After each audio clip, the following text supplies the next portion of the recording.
¿Qué tal, gente? Sean bienvenidos a un video más. Yo soy el Dr. Pauler y el día de hoy vamos a platicar un poco acerca de cuáles son las determinantes que regulan nuestra presión arterial. No podemos hablar de las determinantes de la presión arterial si no recordamos brevemente el concepto de lo que es la presión arterial. Y es que muy a menudo es bastante frecuente que veamos que los términos presión arterial y tensión arterial se manejan como si fueran sinónimos y objetivamente no lo son. Sin embargo, las cifras siempre van a ser las mismas. ¿A qué se debe esto? Bueno, primero que nada, vamos a tener que presión arterial no es más que la fuerza con la que la sangre está empujando las paredes internas de un vaso sanguíneo. Mientras que en término tensión arterial se refiere ahora a la fuerza con la que responderá la pared en vaso ante la presión arterial para poder mantener un mismo diámetro. Es decir, si la sangre empuja la pared en vaso con una fuerza de 90 milímetros de mercurio, en vaso va a responder con una fuerza de la misma magnitud, es decir, de 90 milímetros de mercurio también.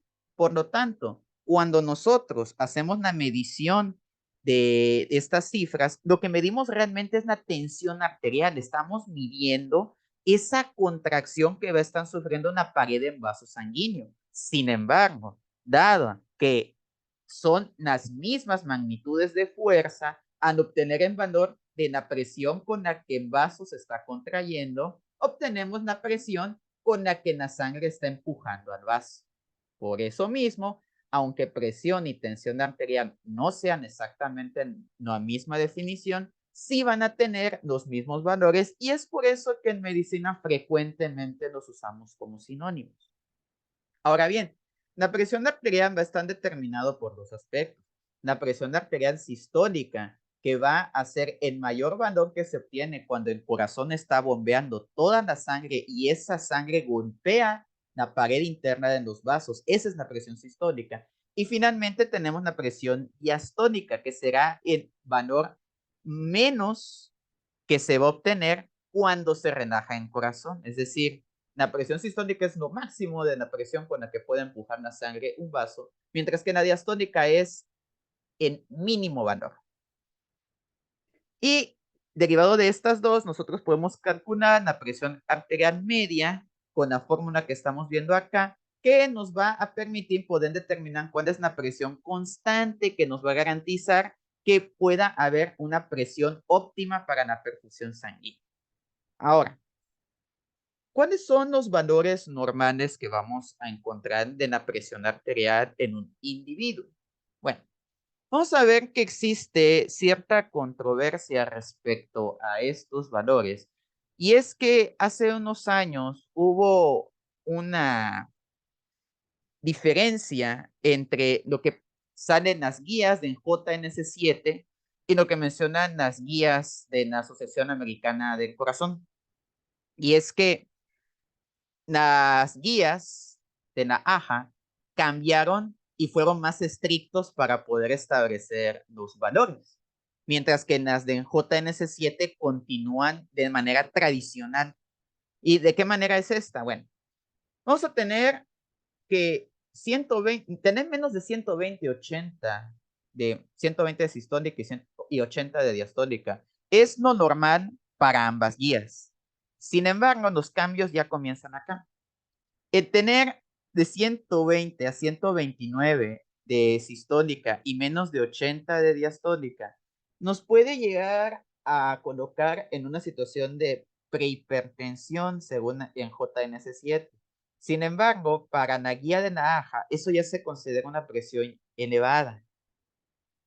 De 130 a 139 de sistólica y de 80 a 89 en la diastólica. En JNS7 te sigue diciendo que es una prehipertensión. Todavía no existe realmente una condición patológica. Ya hay mucho riesgo, pero aún no la hay. Sin embargo, para la AJA, esto ya se considera hipertensión estadio 1.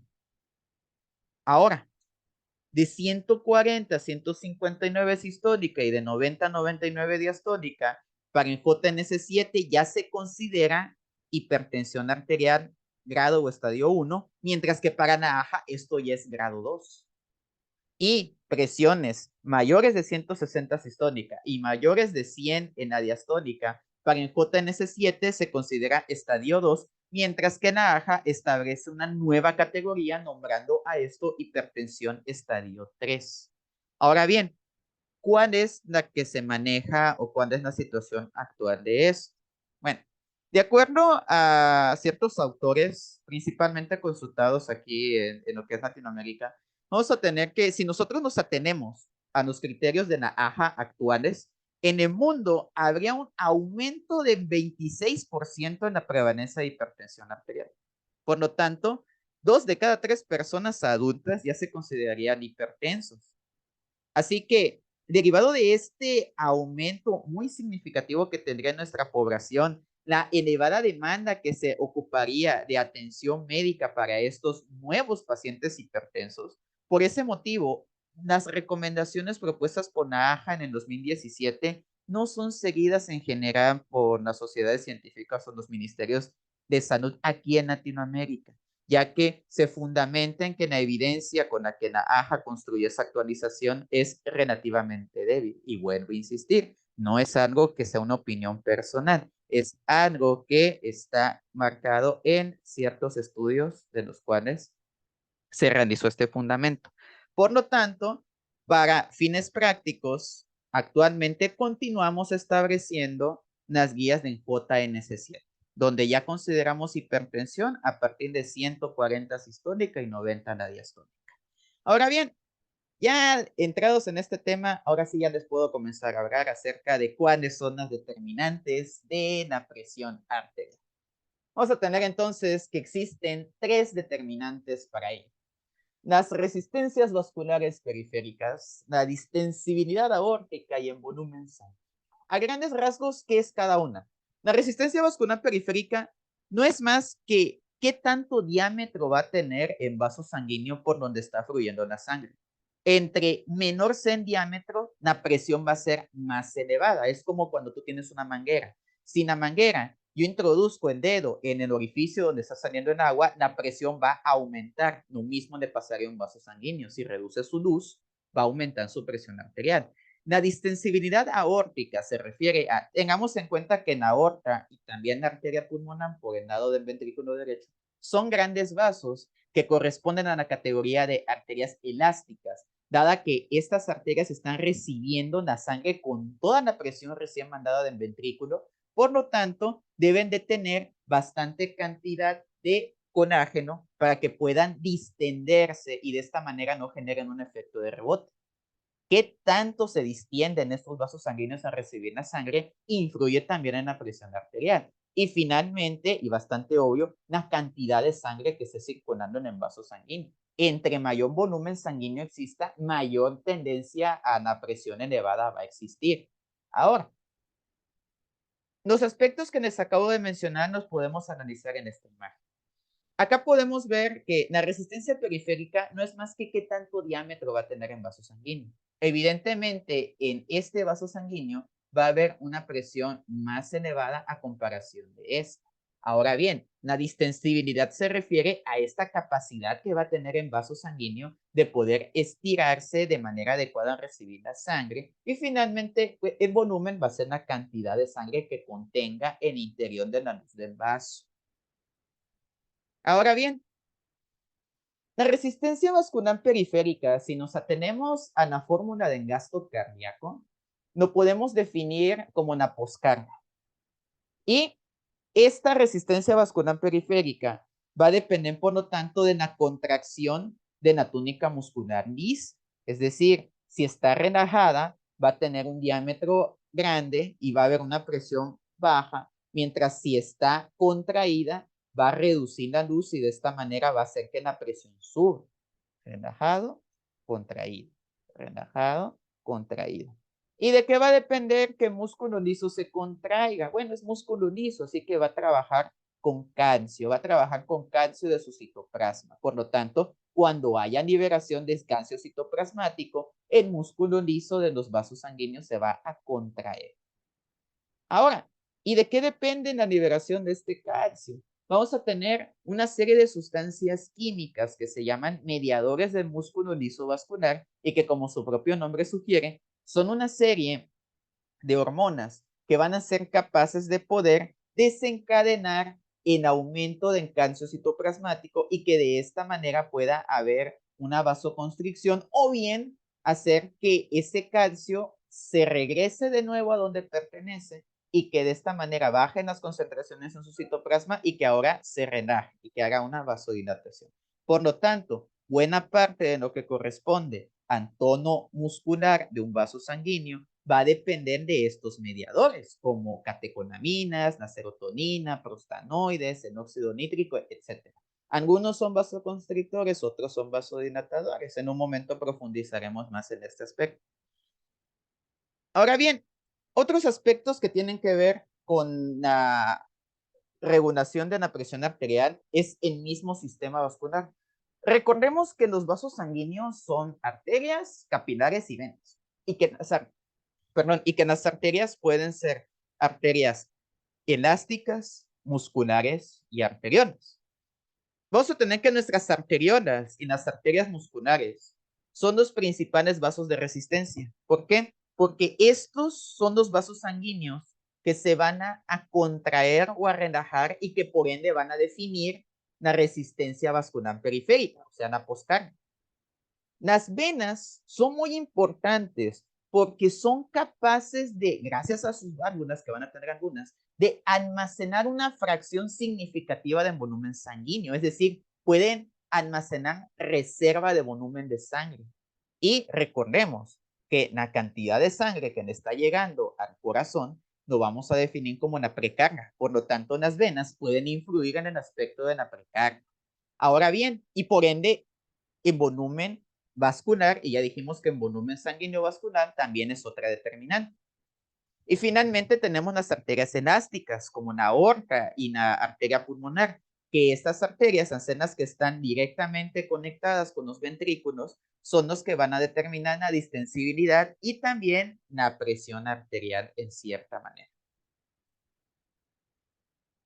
Por lo tanto, vamos a tener que la regulación del tono vascular no solamente va a depender de la naturaleza del vaso sanguíneo, sino que también va a depender mucho, y vuelvo a insistir con eso de nuevo, de las resistencias periféricas, es decir, si se contrae o se relaja. Pero también va a determinarse por la cantidad de volumen que haya y la distensibilidad que tengan nuestros vasos. De modo que, a grandes rasgos, los fenómenos fisiológicos que van a regular este tono van a ser el propio endotelio, que va a servir como medio para que el músculo liso se pueda contraer o relajar, y el famosísimo sistema renina-angiotensina-aldosterona, que va a no solamente regular también la vasoconstricción de los vasos sanguíneos, sino que va a ser capaz de poder regular en volumen sanguíneo gracias al efecto de la aldosterona en la retención hídrica. Ahora, esto de la cascada de la renina-angiotensina lo veremos más adelante. Así que ahorita me voy a enfocar en endotelio. El endotelio va a responder ante mediadores endoteliales. ¿Se acuerdan que hace un instante les dije de los mediadores de músculo liso vascular? Bueno, estos mediadores endoteliales, aunque tengan receptores en el endotelio, son capaces de a su vez estimular a que el músculo liso se contraiga o se relaje. Y por lo tanto, estos mediadores endoteliales, estas hormonas, yo las puedo clasificar en dos tipos: las que son vasodilatadoras y las que son vasoconstrictoras. Dentro de los vasodilatadores voy a encontrar prostanoides, sobre todo la prostaglandina E2, óxido nítrico, que es un vasodilatador por excelencia, que va a ser liberado por los vasos de resistencia elevada y que además puede inhibir la adhesión plaquetaria y leucocitaria, e incluso también las mismas células endoteliales tienen factores de hiperpolarización que le permiten establecer una retroalimentación negativa, es decir, cuando en vaso sanguíneo siente que ha permanecido mucho tiempo en vasoconstricción, va a liberar esto para que al hacer una hiperpolarización se reduzca la presencia de calcio. Mientras que en el caso de los vasoconstrictores, vamos a tener a la famosísima angiotensina 2, que va a ser el resultado final de la cascada de la renina, y también a la endotelina, que va a ser un potente vasoconstricción también producido por el mismo endotelio. Esta endotelina, es importante que me detenga un poco, va a ser producida por las células endoteliales, sobre todo cuando ha habido un traumatismo y se ha desencadenado una respuesta inflamatoria. Vamos a tener que el músculo liso va a contener receptores para la endotelina y estos receptores pueden ser de dos tipos, el ETA y el ETB. En ETA nos vamos a encontrar principalmente, además del músculo liso de los vasos sanguíneos, también en el corazón, en los pulmones y en el riñón, siendo capaz de inducir no solamente un efecto de vasoconstricción, sino también una broncoconstricción, así como de igual manera contribuye a la secreción de la aldosterona y en el caso de los folículos tiroideos favorece la liberación de tiroglobulina. Ahora bien, en el caso del receptor ETB, este es un autorreceptor que va a inducir vasodilatación cuando note que ya hay cantidades suficientes estimuladas de receptores ETA por la endotelina y de esa manera establece una retroalimentación negativa. Y bueno, de esta manera, muy a grandes rasgos, tenemos los factores que determinan la presión arterial. Espero que les haya gustado este video, que me hayan entendido y nos vemos en el siguiente. Hasta la próxima.